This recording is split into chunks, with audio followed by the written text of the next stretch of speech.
दोन्ही हप्ते एकत्रित सगळ्या लाडक्या बहिणी खुश होत आहेत आज।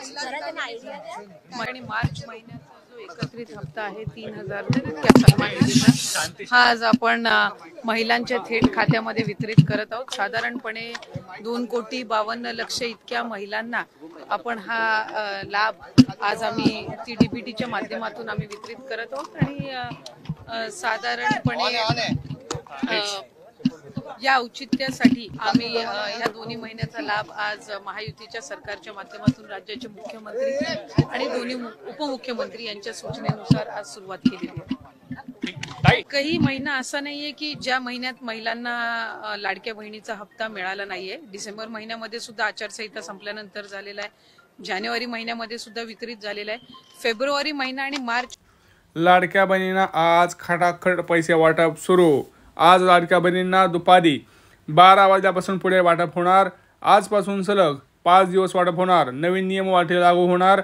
जवळपास भरपूर लाडक्या बहिणींना आज पैसे वाटप होणार। 5 नियम लागू होणार, परंतु लाडक्या बहिणींना खुशखबर आहे बघा। आता लाडक्या बहिणींना 3000 रुपये सोबतच नवीन नियमासह 2400 रुपये गॅस सिलेंडर म्हणजे 5400 रुपये येणार। पहिला नियम आधार कार्डवरती, दुसरा EKYC।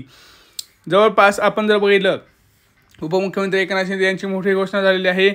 आता तिसरा जो नियम होता तो मोटार वाहन, हा पण खूप महत्त्वाचा आहे। चौथा नियम आहे तो इन्कम टॅक्स संदर्भात आहे, टॅक्स जे भरतात त्यांच्या संदर्भात आहे। सगळ्यात महत्त्वाचं म्हणजे आता लाडक्या बहिणींना लाडकी बहीण योजनेचे 3000 आणि गॅस सिलेंडरचे 2400 असे मिळून सगळ्यात महत्त्वपूर्ण निर्णय आता झालेला आहे।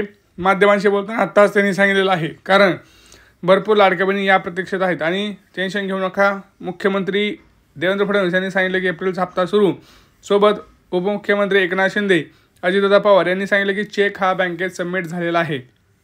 माध्यमांशी बोलताना त्यांनी सांगितलेलं आहे चेक हा बँकेत सबमिट झालेला आहे, काही टेन्शन घ्यायची गरज नाही। आदित्य तटकरे मॅडम यांनी सुद्धा आताच सांगितलेलं आहे, ट्विट करून त्यांनी सांगितलं आहे। भरपूर लाडक्या बहिणींना मेसेज सुद्धा यायला सुरुवात झालेली आहे। भरपूर लाडक्या बहिणींना मेसेज हे येणार देखील नाही आहेत, कारण भरपूर लाडक्या बहिणीचं नाव बाद झालेलं आहे। तुमचं नाव आहे का नाही हे कसं चेक करायचं मी तुम्हाला सांगतोय। एवढंच नाही तर लाडक्या बहिणींना ज्या फेब्रुवारी आणि मार्च महिन्याचा हप्ता आला नाही त्यांना मागचे सुद्धा हप्ते यायला सुरुवात झालेली आहे, लक्षात घ्या। पटापट मेसेज यायला सुरुवात झालेली आहे। भरपूर लाडक्या बहिणींना मोबाईलवरती मेसेज आलेले आहेत, त्यांनी आपल्याला कमेंटसुद्धा केलेले आहेत। भरपूर लाडक्या बहिणींना आनंदाची बातमी म्हणजे भरपूर लाडक्या बहिणी ज्या आहेत त्या आजपासून पुढे त्यांना सलग 5 दिवस हे वितरण होणार आहे, कारण अक्षय तृतीयानिमित्त सरकार पैसे वाटप करणार। उपमुख्यमंत्री एकनाथ शिंदे यांची मोठी घोषणा, बहिणी खुश झालेल्या आहेत, कारण अक्षय तृतीयाला त्यांना मोठे गिफ्टसुद्धा मिळणार आहेत। कोणत्या बँकेत पैसे येणार? SBI बँक, ॲक्सिस बँक, पोस्टाचं खातं, अशा महत्त्वाच्या 8 बँकेत आणि जवळपास आज 12 जिल्ह्यांमध्ये हे जे वाटप आहे ते होणार आहे। आता तुम्हाला 2 महत्त्वाचं काम करायचं आहे, तुमचं बँक कोणती आणि तुमचा जिल्हा कोणता कमेंट सेक्शनमध्ये कमेंट करा।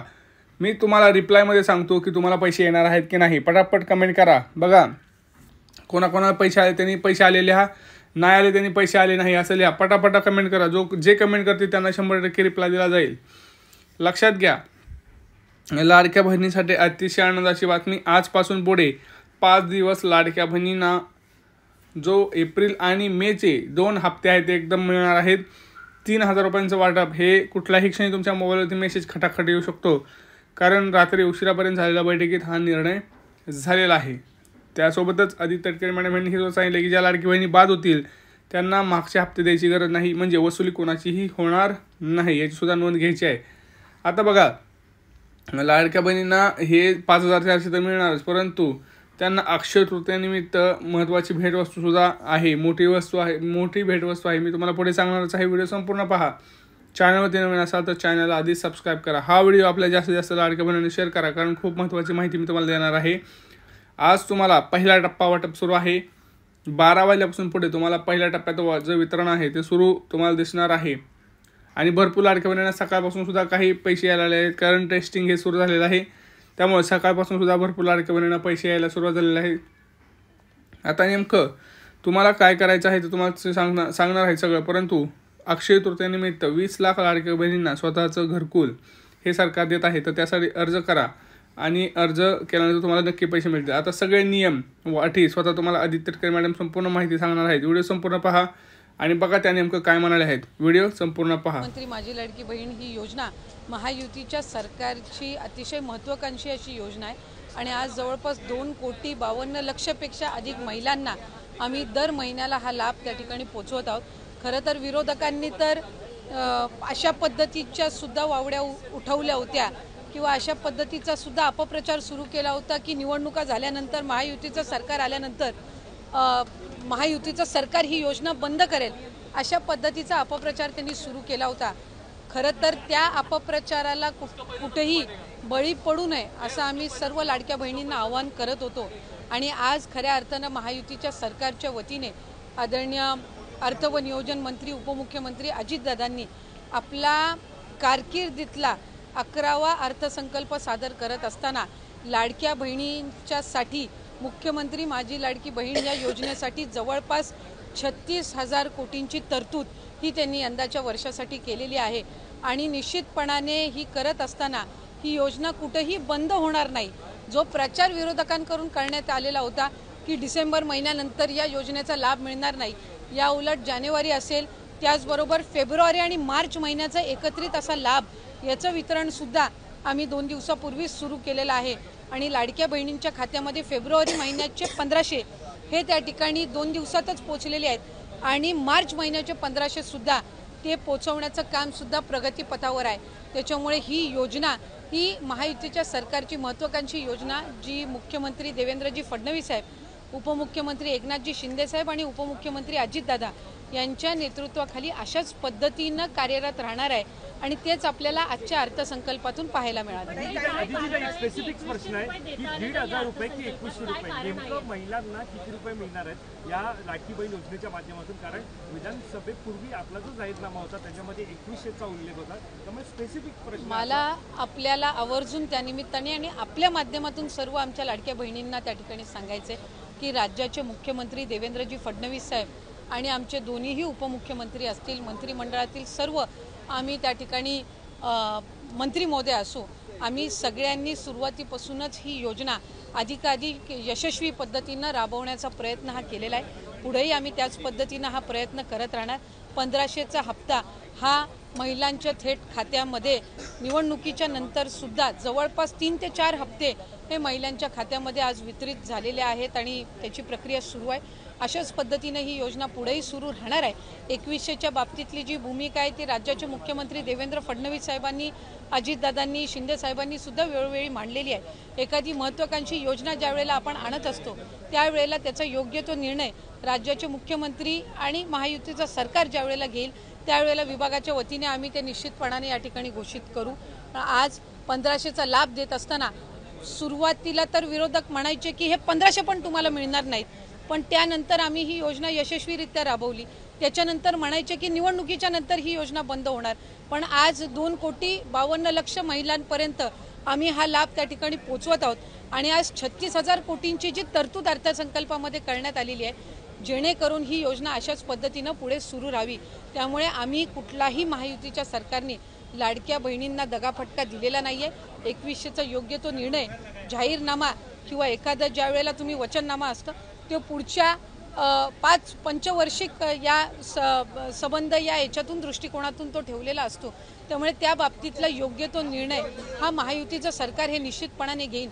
पण आपल्या माध्यमातून मला लाडक्या बहिणींना सांगायचं आहे की ही योजना कधीही बंद होणार नाही आणि महायुतीच्या सरकारकडून अशाच पद्धतीनं चालू राहील. या उलट या अर्थसंकल्पामध्ये महिलांना आर्थिकरित्या सक्षम करण्याच्या दृष्टिकोनातून उमेद भवन असतील, अस्मिता भवन असेल, त्याचबरोबर त्यांना सक्षम करण्याच्या दृष्टीतून आर्थिक साक्षरता आणणं असेल, हे सगळे उपक्रम हाती घेण्यासाठी सुद्धा भरीव तरतूद ही या अर्थसंकल्पामध्ये केलेली आहे. त्यामुळे महिलांना अधिकाधिक सक्षम करण्याच्या दृष्टिकोनातून आम्ही काम करत आहोत.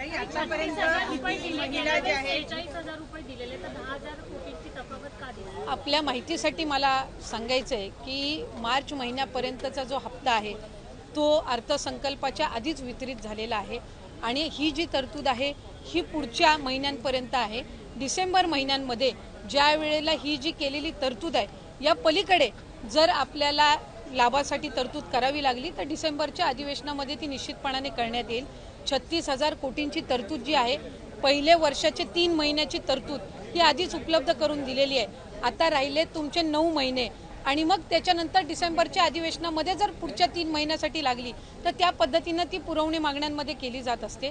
त्यामुळे या योजनेला यशस्वीरित्या राबवण्यासाठी जी काही तरतुदीची गरज आहे दर महिन्याच्या लाभाकरिता ती या अर्थसंकल्पामध्ये झालेली आहे. स्क्रुटिनी सुरू झाल्यापासून आतापर्यंत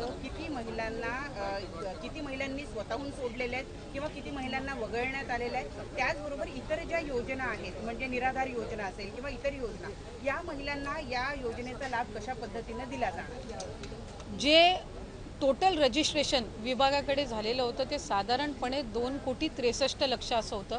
पण हे जुलै ऑगस्ट महिन्यापासूनचं होतं आणि जुलै ऑगस्ट महिन्यापासूनच स्क्रुटिनीची जी प्रक्रिया आहे ती त्या ठिकाणी सुरू आहे आणि पात्र महिला ज्या आहेत, लाडक्या बहिणी ज्या आहेत, त्या साधारणपणे 2,52,00,000 2,53,00,000 इतके त्या ठिकाणी असतात. आधार सीडिंग ज्यांचे अकाउंट झालेले आहेत त्यांना दर महिन्याचा लाभ वितरित होत असतो. नमो शेतकरी योजनेचा जे लाभ घेतात त्यांना नमो शेतकरीचे 1000 आणि मग वरचे जे 500 आहेत ते त्या ठिकाणी लाडक्या बहिणीच्या या तरतुदीतून मिळत असतात. संजय गांधी निराधार योजनेच्या ज्या लाभार्थी आहेत त्यांना 1500चा लाभ हा संजय गांधी निराधार योजनेतूनच मिळत असतो. त्याच्यामुळे या योजनेतून मिळण्याचं त्याच्यामध्ये काही कारण नाही. या व्यतिरिक्त 4 चाकी वाहनं असणारी असतील किंवा जिल्हा स्तरावरून ज्या तक्रारी आम्हाला प्राप्त होतात त्या पद्धतीनं ती योग्य ती कारवाई आहे ही केली जात असते. आणि परत ज्यांनी आम्हाला या योजनेचा लाभ नको आहे किंवा आम्ही या योजनेच्या लाभासाठी आता पात्र नाही आहोत असे जे अर्ज आहेत हे काही हजारांच्या संख्येमध्ये आहेत. त्याच्यामुळे गेल्याही महिन्यात साधारणपणे 2,40,00,000पेक्षा अधिक महिलांच्या खात्यामध्ये हा लाभ वितरित झालेला होता आणि यंदाच्याही महिन्यामध्ये साधारणपणे तितकाच आकडा आधार सीडिंग जसे जसे होत जातात त्यानुसार त्या पात्र भगिनींच्या खात्यामध्ये जमा होत राहील.